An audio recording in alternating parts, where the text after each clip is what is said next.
Today makes it officially a month since the invasion of Russia into the country Ukraine. Now, the war in Ukraine is setting into motion the first global energy crisis of its kind, and nations around the world are encouraged to reduce the usage of oil and gas. According to the International Energy Agency, which was formed in the wake of the 1973 oil crisis to ensure a stable worldwide energy market, the repercussions of Russia's invasion of Ukraine were likely to intensify over the next several months. Nigeria is Africa's biggest oil producer, but the West African nation struggles to meet its energy needs, a struggle that has persisted for many decades, while authorities say they have disbursed over $3.2 billion to support a power supply to Nigerians in the last 5 years. Well, while Nigerians have continued to battle with the issue of fuel scarcity worsening in the past few weeks, although it's a bit stable, well, other countries are equally faced with the same challenge. I'm talking about countries such as Zambia, Zimbabwe, not forgetting to countries like Kenya, are continuing to see a spike in prices of fuel. Well, today we have energy expert who joins us this morning to look at the impact and the looming crisis that will indeed ensue if care is not taken. We have Desmond Obyful who joins us now to discuss the impact of the increase in fuel price. Desmond, thank you so much. Well, Desmond, by the way, is the director of Destin Energy, and of course, he's got all the answers. Let's believe that. All right, Desmond, let's look at the continued situation in Ukraine and how it has indeed caused a stir across global economies, especially in developing economies across Africa, and more importantly, recovering from this surely will take a while. But what do you make of the situation now that we're seeing fuel prices surge, especially in different parts of Africa? Thank you very much, Crew. I think the issue has really been quite an issue for quite a bit of time. I mean, just putting in context, we've seen the prices go just way above the ceiling, and the Nigerian people are feeling the bite of the issue currently. We see that, I mean, issues around the fuel prices used to be about 165 naira a litre, and even the diesel prices have all gone way beyond what people will expect. Obviously, it's a bite in the economy, it's a bite in the living standard of the country, and most importantly, it's a bite on how people will commute from place to place. The issue is quite way beyond what we expect as a country. But again, when we look at the facts are just very clear for us to see as a country. We will understand that we have the capacity to do way more than 2.5 million barrels of oil a day. And of course, we're just struggling to even do just less than that. And part of which is really, of course, the burning issues right now in the economy, where we see a lot of issues around trying to revive our aging refineries. And I think that's the biggest issue that we face as a country that affects our supplies. Just in context, the country is really struggling to ensure that we have fuel, and of course the issue about subsidy is a big issue also. Just for the last few months, I think I was on air with yourselves, and we saw that the subsidy issue has been the front burner of the economy to ensure that that's lifted out. But again, the issue is when it's out of the public context, how do we as a nation, Nigeria, cope with the issues that befall us in the issue around no subsidy fuel? Well, the answer is clear. The Nigerian people have to pay more for the fuel and also for diesel. And of course, we are a oil and gas producing nation. So I think the focus now will be just 2 or 3 key points. One, fix the refinery so that will reduce, the expenses that we spend just to be able to get cheap and accessible fuel. And number 2, the country needs to also ensure that we put, the right context in place, have focuses on fuel, and make sure that it's available and also affordable for people to be able to access it.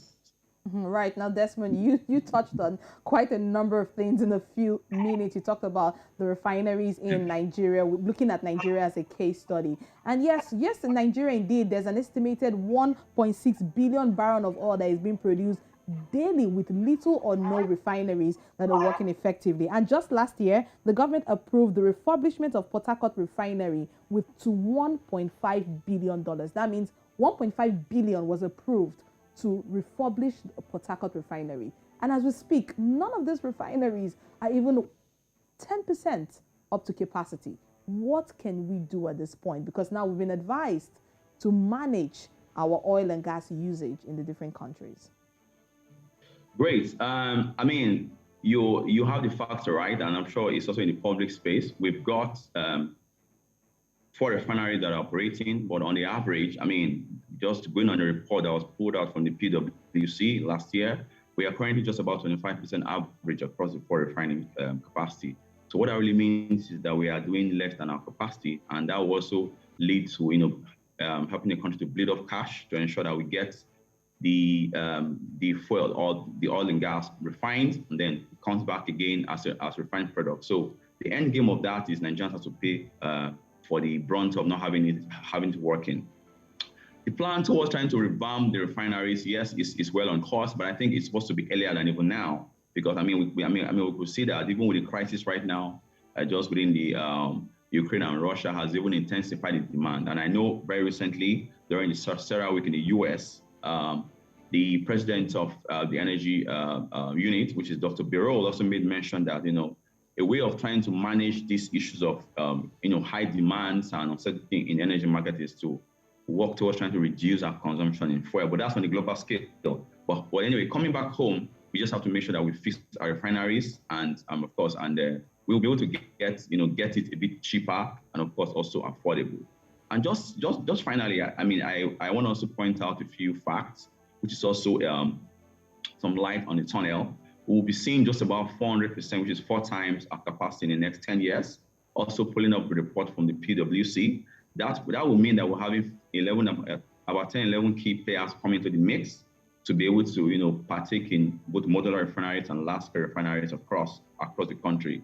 And that's also not including the fact that Dangote refinery will be picking up anytime end of third quarter of this year. So we see that that bump in our supply. But the government really has to put their hands on deck to ensure that all of these plans will work to fruition. Well, Africa seems to be at the receiving end of this impact, by the way. We've seen Zimbabwe, Zambia, and of course Nigeria, just to mention a few. Now, how long will this continue to linger? I know you just mentioned 10 years. So what approach do you think Africa as a continent needs to indeed adopt?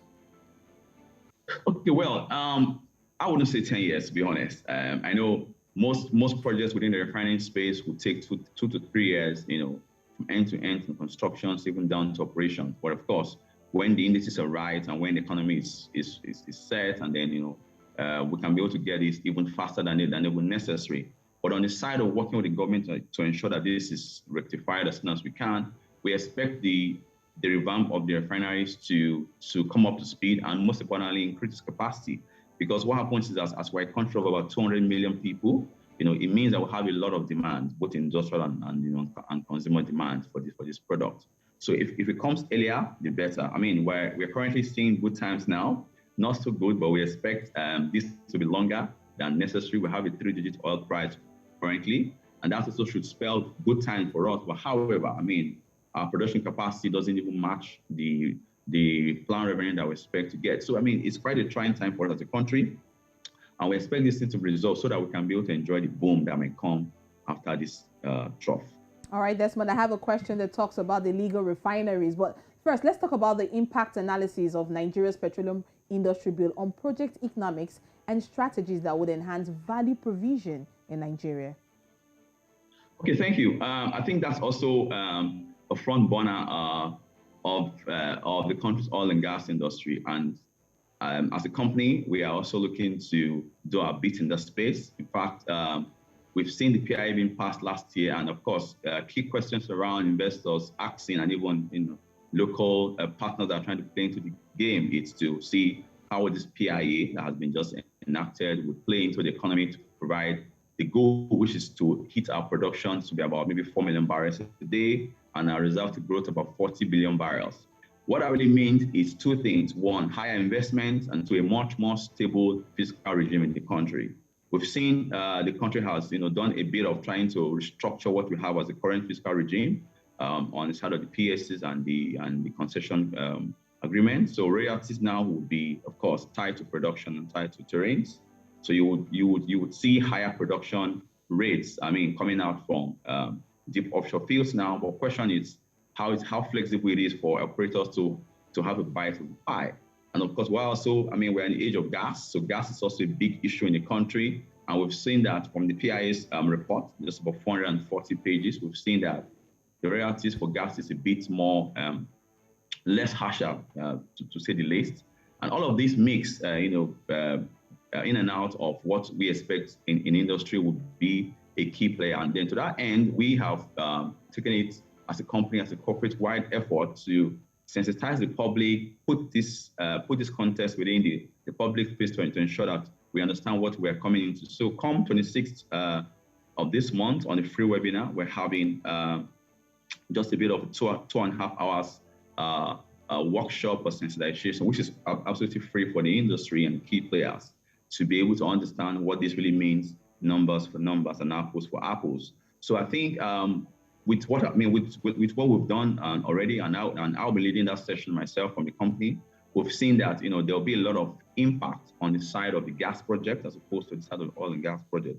But all in all, companies who will operate in the oil and gas space generally would look to have about 2.5% return on their investment in maybe the next 3 to 4, 5 years. Quite interesting. So, of course, looking forward to have stakeholders join this. But you want to put us through? Is it a webinar? Is it how do they join?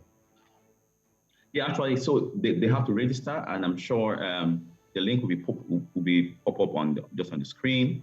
So you have to register for the section, and then you have link, and then you can join. It's absolutely free.